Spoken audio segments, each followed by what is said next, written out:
more sin in them. All things come mountains even more. All right, here we go. Seven deadly sins. I love what we're doing in these two services. And as a matter of fact, I don't know if you know this or not, but today we opened an online campus. And for all of you watching online across where we're at in the world, thanks for joining us. Thanks for being on joining our online campus. So great things are happening with sharing the gospel here. The first service today, 9 o'clock, it's the first time that this happened. I had about 15 minutes left in my sermon and noticed that the clock was way past time. So I'm working on that sort of thing. But all of that, just quickly to say, God's got some great stuff for you today. And you're going to get to hear about 15 minutes of stuff that the previous service didn't get to hear, okay? So rub it in their face tonight at the bonfire. No, I'm totally joking around. I'm totally joking. So we're going to be to at least 12:15 today. And I know there's football games. Big deal. I want to tell you about the gospel of Jesus. There's a big sin in your life that we need to deal with, and we're going to deal with it today. All right, so our seven deadly sins, let me remind you what they are. Pride, greed, lust, envy, gluttony, anger, and sloth. I underline lust, not because it's my favorite, but because it is today. Okay, that is our topic for today. Lust. Now, pride was first, greed was last. We talked about it last week, and we put sloth last. Get it? Sloth is laziness. So I put it last. All right. But today we're going to talk about the sin of lust. Now, there was a research study. There's many of them, but I read one this past week that people were polled and asked questions about which one do they struggle with the most. Guess which one was the top? Lust. 31%. I mean, took a big chunk of the poll. Now, my guess is, truthfully, most people deal with pride the most because it's really the root of all these other sins. But people quickly identify that lust is in their life. So let's get this straight. Every one of you deals with it. 100% of us are dealing with lust. So we've got to be in the fight against it. We're going to learn how to fight against lust today. Let me remind you our statement for the series. You better be killing sin before sin kills you.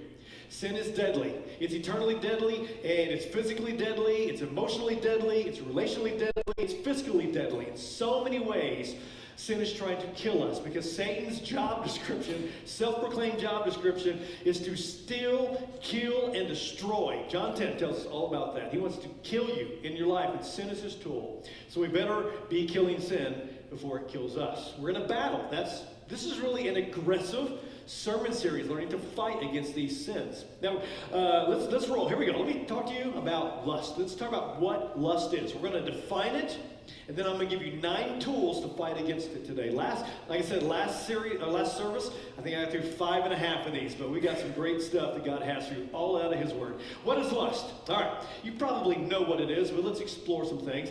Another word for it is lechery. Lechery. Isn't that a great word? Lechery. You got to say it with a little deviousness in your mind. Lechery. Because it sounds like something that's sucking on your neck and just sucking the blood out of you, like a lech.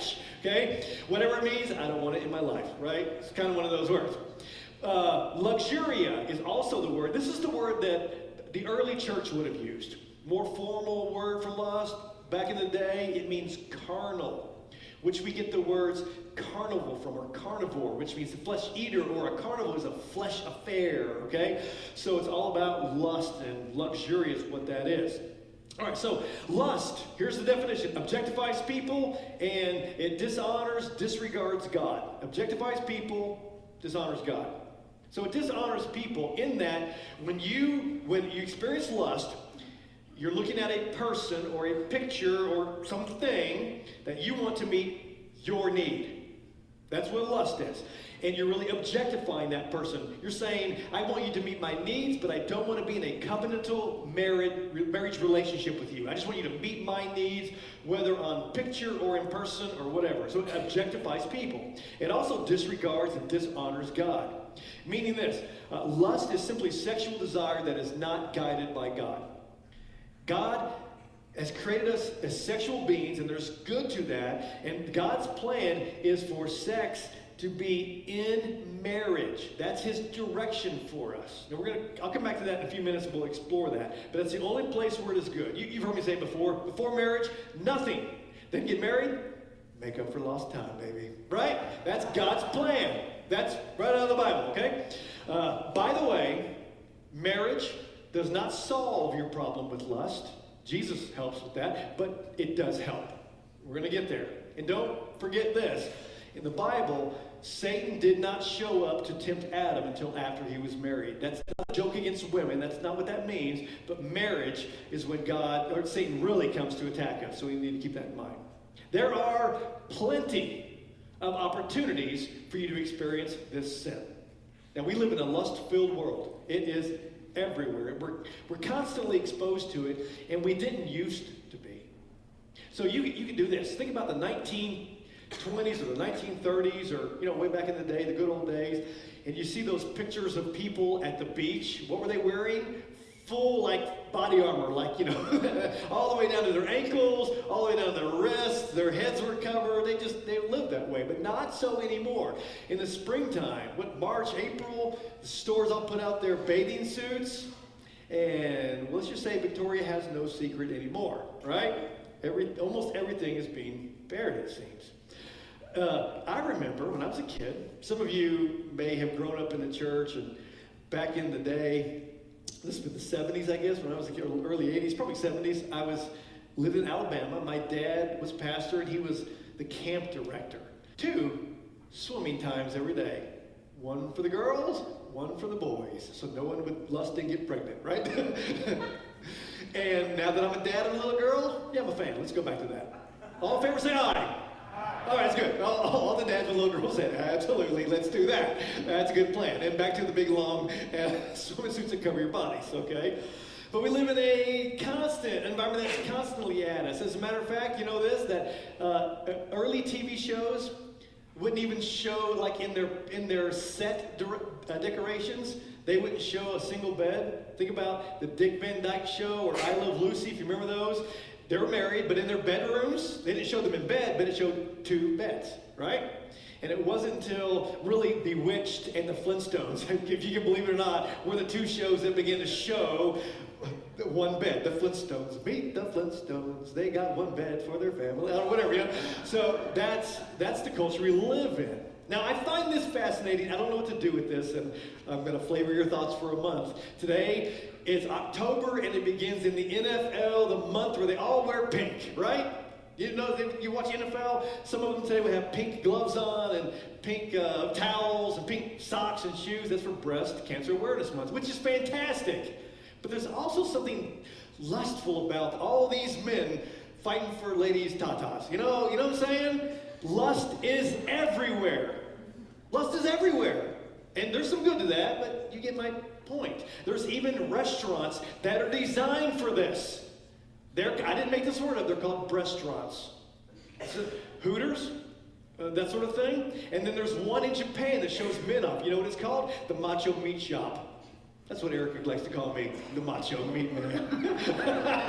All right? So they're out there. This is the world we live in. Now, I know it's funny, and we're poking a little fun because it's hefty, but do not mistake the brokenness of our world for the normal way that God would have us to view each other's bodies. Do not accept the brokenness as normative in God's world. It all began in the garden.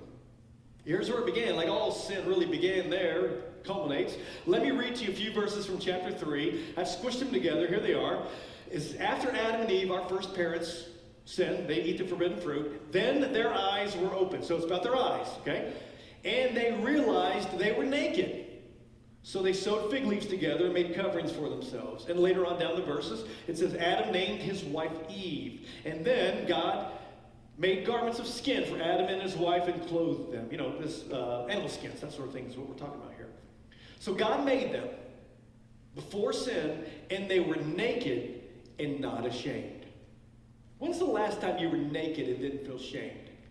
Most of us can experience that. That's why we want to cover up and hide ourselves. And when you're changing, you pull the shades down in your bedroom, and you close the door to the bathroom. There's a shame that comes with that, and it all stems from this, okay?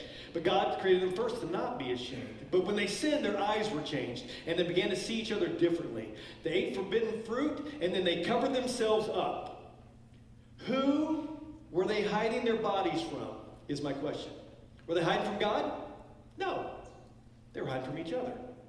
Because they learned right there that they, not only could they violate God by eating the fruit, but they could violate each other. Sin crept in, and they immediately knew, I've got to cover myself up because I could be violated. That's what's happening there. It was no longer safe to be naked in this world. Objectification began in the garden, that's the point. Then something happens that's significant. Again, there's good and bad in this. Adam then named his wife Eve. After all this. Now that's important because when you name something, you are claiming authority over them. When you have a child and you name it, you're their authority. You start a business or company, you name it, you're the authority over it. I started a church. I named it. I was the authority. That's what's happening here. And that's what's happening with Adam. He's exercising authority over his wife. And there's good biblicalness to that too, but also that's where sin can creep in which we objectify other people.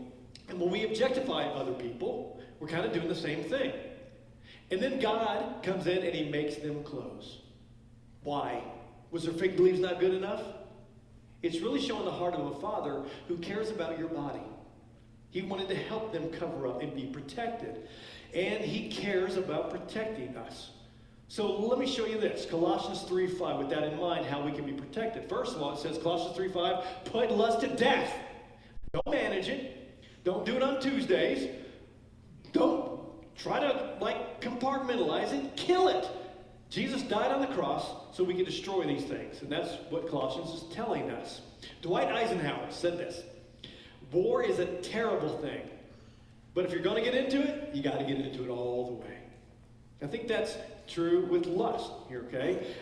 Folks, your holiness. Let's talk men first. Men, your holiness and your godly manliness is not expressed in you conquering women, but conquering lust. Women, ladies, your godliness, your holiness, your biblical femininity is not expressed in you allowing yourself to be an object of lust or in you also exercising lust, but in conquering self. Spirit-led people conquer themselves with the hope of God. Animals conquer other things. We're different. You're a child of God. Now, I know lots of people on this planet. You may too. In the tens of thousands, probably. A lot of people I know a lot of people. You know a lot of people? Some of you do. I don't know one person who would ever claim that they have conquered the sin of lust. In truth, if somebody told me they did claim it, I would totally not believe them. I think this is an ongoing fight for our entire life.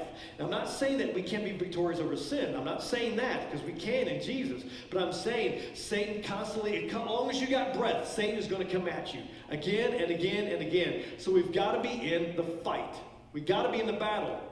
And just like God already gave them the tool of clothes, God gives us more tools. I'm going to tell you 9 now. 9 tools biblically for you to fight against lust. Let's start with what Jesus said. What does Jesus say about this? Now, I was a little blown away this past week. Did a little word search. Didn't know this. In the Gospels, Jesus speaks one time about lust. Fascinating. Now, he speaks many times about sexual immorality, and that includes lust, but one time specifically about lust. And here it is, Matthew 27. And do not take that to mean that, he doesn't really care about it. I think take that to mean this is significant. We need to listen to this one thing and take it seriously to heart. He says, you have heard that it was said, you shall not commit adultery. That's a 10th commandment. But I tell you that anyone who looks at a woman lustfully has already committed adultery with him or her in his heart. If your right eye causes you to stumble, gouge it out, throw it away. It's better for you to lose one part of your body than for your whole body to be thrown into hell. And if your right hand causes you to stumble, cut it off, throw it away. It's better for you to lose one part of your body than for your whole body to go to hell. So let's unpack it. First of all, he says, you've heard the 7th commandment, right? Do not commit adultery. We've all heard that. So Jesus, what he does is he doesn't dismiss the 10 commandments. He takes them to the next level. He ratchets things up on these things. We learned all about the 10 commandments about a year ago. We studied them. And in Jesus' math, the math that Jesus uses here is adultery is equal to lust. Same thing.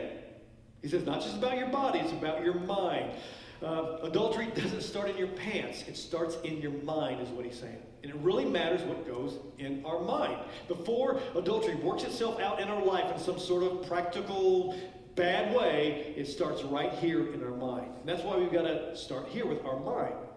Adultery with your body and your mind both count. When we, in our minds, manipulate somebody or use them without their permission or their consent or their knowledge, we are objectifying them. And we might as well name them, because that's exactly what we're doing. Using them for our purposes. And then he says, gouge out your eye, cut off your hand. What's that about?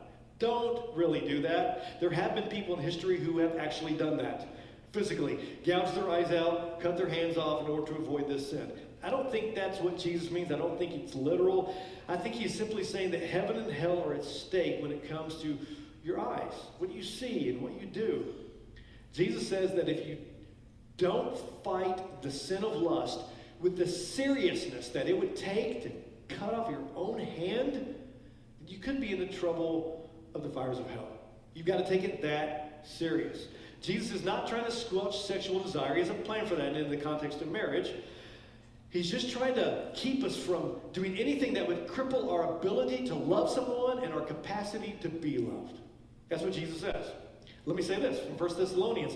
Lust is the opposite of holiness and honor. This is the will of God. That's an important statement. You want to know God's will? Here it is. That you abstain from sexual immorality, that each one of you know how to take a wife for himself in holiness and honor, not in the passion of lust, like the heathen who do not know God, that no man transgress in this matter, because he, the Lord, is an avenger in these things. So first of all, it says take a wife or a husband. Get married. The point is this. You can read this in Corinthians 6, 7, and 8 as well. That this is for single people, probably mostly right here. That when you struggle with lust, there's two directions you can go. An ungodly direction, which Satan is trying to drive you, that results in ungodly things. Or you can point it in God's direction, which is towards marriage. That's why lust dishonors God. It's going the opposite direction of God's direction. When you're struggling with that, it's a sign that God said, I've got marriage for you. Pursue that. Okay? Again, sexual expression is holy and honorable in marriage only. Sex is good, but it has to be in the right place. And it's got to be governed by two things. Number one, it's got to honor the other person in marriage.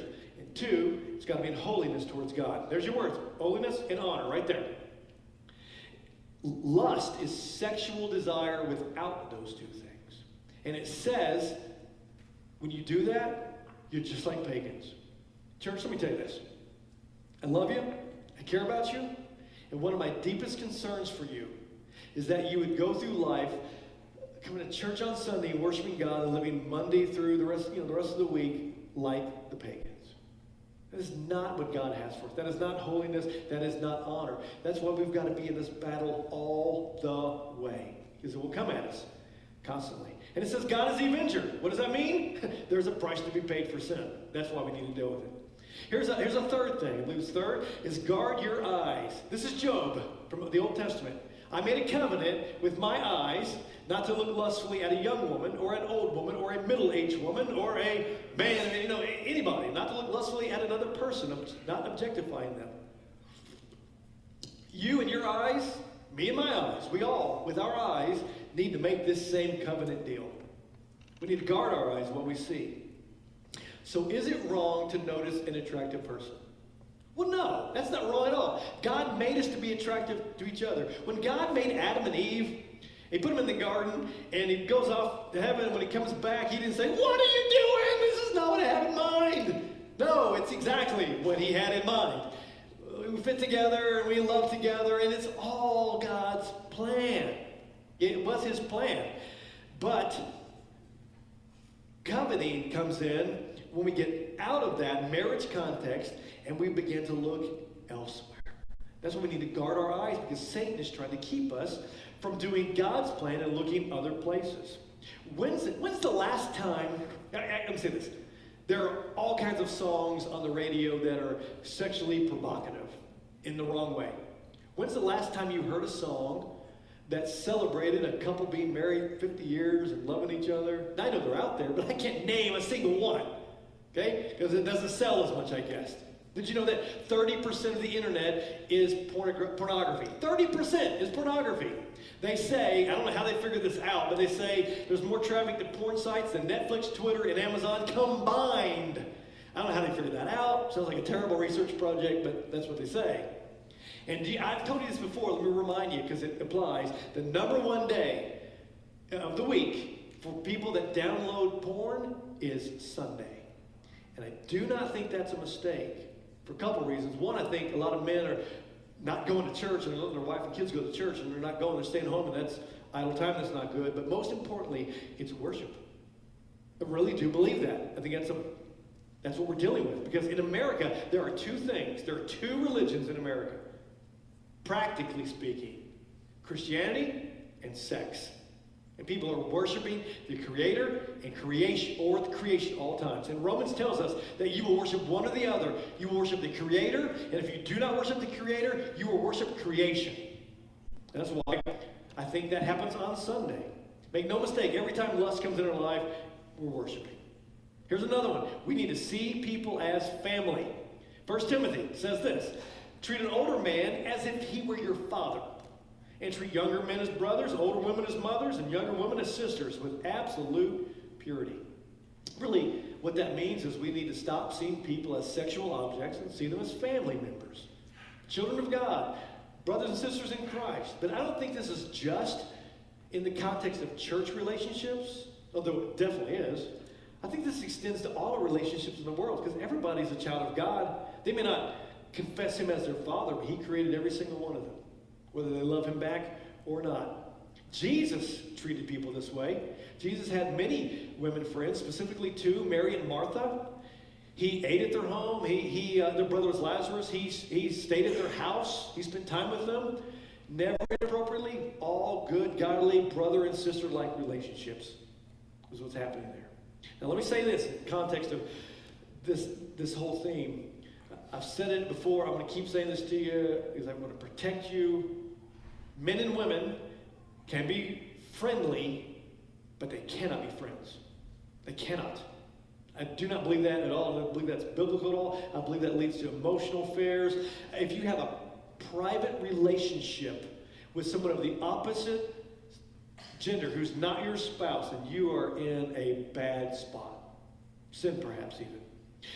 We at work, they've even come up with a name with this. This is my workplace husband. This is my job wife. This is my workout husband. This is my workout wife. Where we have those weird relationships. None of that is godly. None of that is great.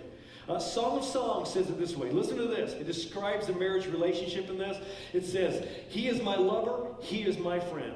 A marriage relationship, lovers and friends, that's where that goes. That's why opposites, you can be friendly, but not friends. It leads to bad things. I'm really talking in the context of marriage here, okay? So, see people as family. Here's another one. Now, let's dive into this. I've told you this before. I want to get a little deeper than I have with you before. Your spouse is your standard of beauty. 1 Corinthians. The wife does not have authority over her own body, but yields it to the husband. In the same way, the husband does not have authority over his own body, but yields it to his wife. That means we have jurisdiction over each other's body, how we look, what we dress, what we do with our body. Absolutely. Do not deprive each other so that Satan will not tempt you because of your lack of self-control. Now, God's not a prude. A body is beautiful, and God has intended pleasure for us, but only in the context of marriage. Here's Satan's scheme. I've told you this before, but let me remind you, and then we'll dial it in. Before you're married, before marriage, Satan's trying to get you to have sex because it's wrong, it's sinful, it destroys your life. After marriage, Satan's trying to keep you from having sex because that's when it's beautiful and in context of the right relationship and it's covenantal. That's Satan's scheme. We need to know that and fight against that. And so Satan's not only about sex, let's dial in further to our topic of the day and lust. Men, I know everybody deals with this. I do. I just believe men deal with this more. I don't know if that's fair or not. If I'm wrong, let God speak to you. I think when it comes to lust, I feel like women might be tourists in that land and men are prisoners. Fair enough? They deal with it more. It's intense, but I know everybody deals with it. Nobody's immune. Let me just be serious about that. But with that in mind, men, do you know who your biggest helper is with lust? Your wife. Now, I'm not using that word just by chance. Helper. When Adam is made and God brings to him Eve, he says, she'll be your helper. God does not mean that, hey, she's going to clean up after you and she's going to make you a ham sandwich whenever you want. That's not what that means. Although she might do that because she loves you, but that's not what that means. It means she's going to help you to know the love of God. She's going to help you to fulfill your role as a godly man, and you're going to lead her spiritually. It's co-equal heirs of the throne or of the kingdom of God. Okay? That's what it means. But we help each other. And the wife is called a helper, which coincidentally is the same thing God calls himself. So you're in good company. So your wife is your biggest helper. You've got to be in this fight together. So here's what happened. God makes Adam. This is funny to me. God makes Adam, and it says in Genesis that God looks at him and says, it is not good that this guy be alone. I mean, this is not, he needs some help. He brings to him Eve. What he doesn't bring to him is a lineup of women to say, pick. No, there's no catwalk where they're walking through and just pick one. It's not what's happening here. He brings her Eve and says, this is your standard of beauty. Now, in our world, we are barraged with beauty. It's everywhere. It's, you watch the NFL today, they're going to cut to the cheerleaders sometime to watch a football game, right? It's on magazines, it's everywhere what beauty looks like, according to culture. But that's not biblical. Biblical, men, your wife is your standard. Women, your husband is your standard. Now, what I mean by that is this. It doesn't mean if your wife is 5'3", it doesn't mean you like short women. If your husband is 6'2", it doesn't mean you like tall guys. It's not what that means. I'll put it in context of our relationship. So, my wife is my standard of beauty. She's 5'4" and blonde and fantastic. That doesn't mean I like short blonde girls. I like her and her only. Only. If any image is not her, I can't like that. I don't like that. If any person is not her, I don't like that. That is my standard of beauty for my entire life, and I have to nurture that. While all of culture and Satan is trying to nurture something else in me. Same is true in your life. For your spouse, for your wife, your husband, they are your standard of beauty. In your whole life, you need to nurture that. If you don't nurture that, you will become dissatisfied. Because as you get older, well, life happens, right? Gravity happens. Okay? Varicose veins, they're coming. Wrinkles happen. Gray hair happens. And none of that's like on the front of Vogue, right? But it happens. And if you think that, I need to look at what the world says is beauty, you'll become dissatisfied. But if your whole life you're looking at your wife and your husband, that's my standard of beauty, they will grow more beautiful every day. That's what God intended. And if you do that, I guarantee you'll be huffing and puffing love muffins your whole life. Okay? Hashtag that, baby. And then now this. Do not deprive each other. That's significant. Now, so let me dial it one deeper. I said before marriage, Satan's trying to get you to have sex. And after marriage, Satan's trying to keep you from having sex. But let's talk about this depriving each other. Really, this is for married couples. Particularly in marriage, here's what I think. Satan has done this. Ladies, there are millions of women who are not married to your husband that Satan is trying to get to show their bodies to your husband. And they're more than willing to do it. Everything. Victoria has no secret, right? And what Satan tries to do is get your husband to look at those women. What Satan tries to do is get your wife to look at those men. It's all out there. And what Satan tries to do in a marriage relationship is he keeps you from showing each other your bodies. We're depriving ourselves constantly. I don't want to be over the top here or anything weird, but I think we need to battle in marriage. You need to be visually generous with your bodies towards one another and treat them as beauty. I've said it before, I'll say it again. You're going to think you're a whale, but he's going to see you like a mermaid, baby. That's how that works. Your standard of beauty. Test it, try it, see if God doesn't come in and sanctify more of your relationship. I know what you're thinking, man, church doesn't really talk like this. Well, they should, because it's a real battle that we're really in. So your spouse is your standard of beauty. Let's go on another one here. Here's the stuff I didn't get to share in the second service. So let me give you this. Focus on your responsibility over your needs. Responsibilities over your needs. This is for both men and women. I'll be quick on this one. A husband's responsibility is to satisfy his wife on every need. Emotionally, intellectually, physically, mentally, spiritually, meet those needs. A wife's responsibility is to satisfy those same needs in her husband. Physically, emotionally, spiritually, all those ways. We work to each other, we have needs, we help each other, and God is honored. And great things happen. That's what God intended. Lust is sin in a marriage when we focus on our responsibilities over our needs. When a husband begins to use his wife just for her needs, when a wife uses her husband just to meet her needs, either direction, that is when we objectify them. We might as well name them because they're no longer a gift to us. We are claiming authority over them. This is why so many are sexually frustrated in marriage. They're in it for their own needs. Fellas, what is your wife's number one need? It's whatever she tells you it is. Ladies, or men, what is his number one need? It's whatever she tells you it is, right? No, he don't need to tell you. You know what his number one need is. All right, so we meet each other's needs, and when that happens, God is glorified. Now, that was for couples. This is for everybody. Let's talk about, okay, I'm going to touch the third rail. Modesty. No, that's a different song, but you get the idea. Modesty. Now, I didn't write the Bible. I'm just giving it to you. This verse, the verse of modesty, is mostly for women, but it's going to apply to everybody. But don't think, oh no, he's getting ready to attack our clothes. I'm not. We're going to talk about your heart. 1 Timothy says, I also want the women to dress modestly. He's giving instructions here for Christian life. With decency and propriety, adorning themselves with elaborate hairstyles or gold, pearls, or expensive clothes, but with good deeds appropriate for women who profess and worship God. So again, this is mostly for women. Do you know why this is mostly for women? It applies to men too. It really does. I know there are masculine verses in the Bible that also apply to women, and there are feminine verses that apply to men. That's good. I understand that God's speaking to both of us. But do you know why this is mostly for women? Because you are the pinnacle of creation. You women are. What's the last and greatest thing God made is woman. Which is why this whole worship the creator or worship creation thing factors in. You're either worshiping God, or that's why so much of our society is about women and how they look and what they're willing to take off. That's why it's so big. Hope you understand that. Which is why this comes up, so women, you would know how to deflect any worship from you back to God. That's why this is in here.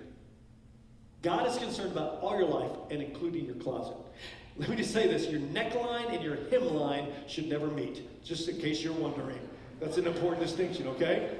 We're inundated every day with immodest dress choices. But we're not going to talk about your clothes, I want to talk about your heart. Because you can wear a muumuu and still have a wicked heart. It's your heart that really matters, not your clothes that really matter. But what we wear does reveal our hearts quite often. And dressing modestly is one of the marks in culture of a maturing Christian. It totally is.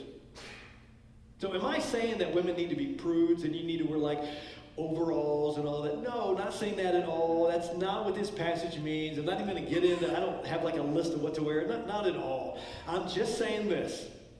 I think the Bible's saying this. There are certain things that only a husband should see. Vice versa. There are only some things that a wife should see. And the way we clothe should lead us in that direction. Here's the question. What is your motivation for the clothes you choose? Let me dial this in. And here's what I think God wants us to hear. Immodest clothes often reveal two things. It's for men or women, but I think it hits the women more. Number one, craving the attention of others. That's a real factor.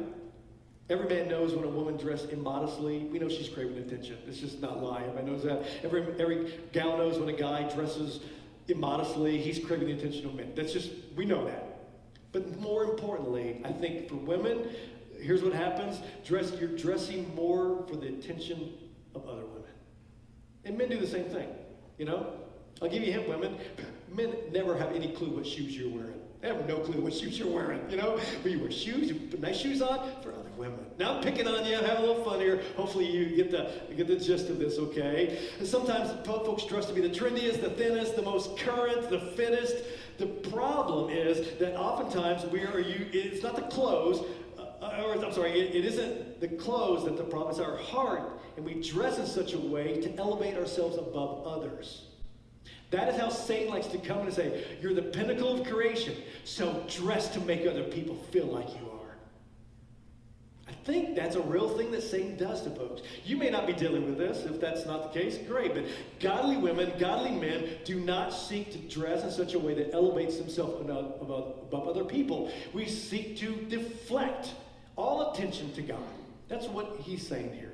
Now that's intense. There's probably much more to talk about on that. I hope you'll talk with your parents, talk with your kids about that. That's a great lunch topic. Spouses, talk with each other about that. Dial that in about our dress choices. Maybe this is no issue for you at all.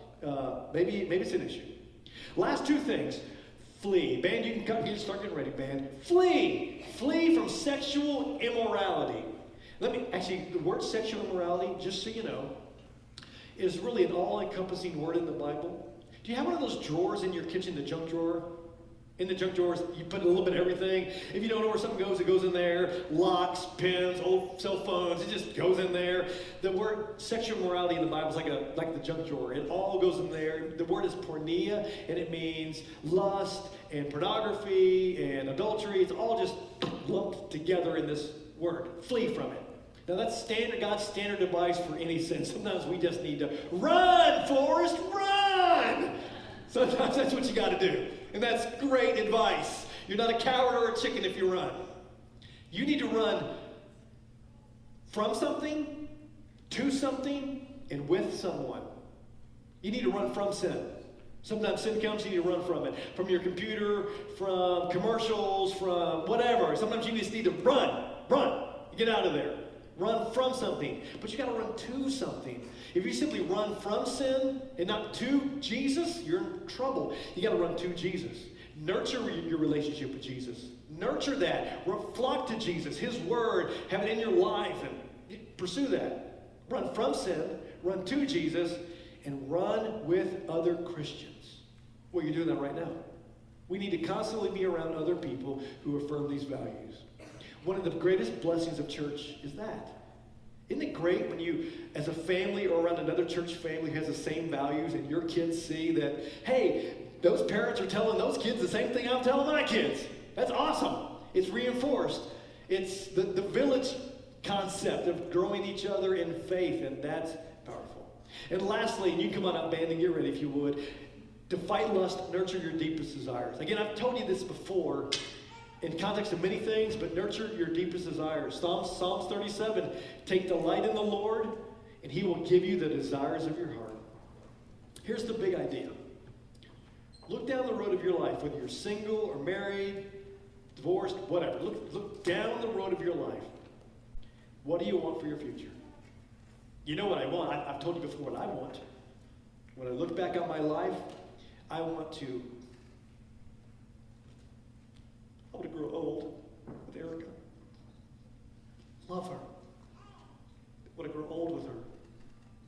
I mean, wrinkles, varicose veins, baby. I want to be friends with our kids and our grandkids someday. I want that. I want to spend my life depopulating hell and not getting them sidetracked from that. I want to be faithful to God. I want that. I know in my life, lust could so quickly destroy all that. And the same is true for you. What do you want? What do you want? When you're an old person in life, when you're at the end of your days on your deathbed, what do you want your life to be about? Know that and nurture those desires now. Now. Nurture them. You know, it always begins in the heart. Lust is about here, and it works itself out in bad ways. So we're going to sing a song in closing, a committal song.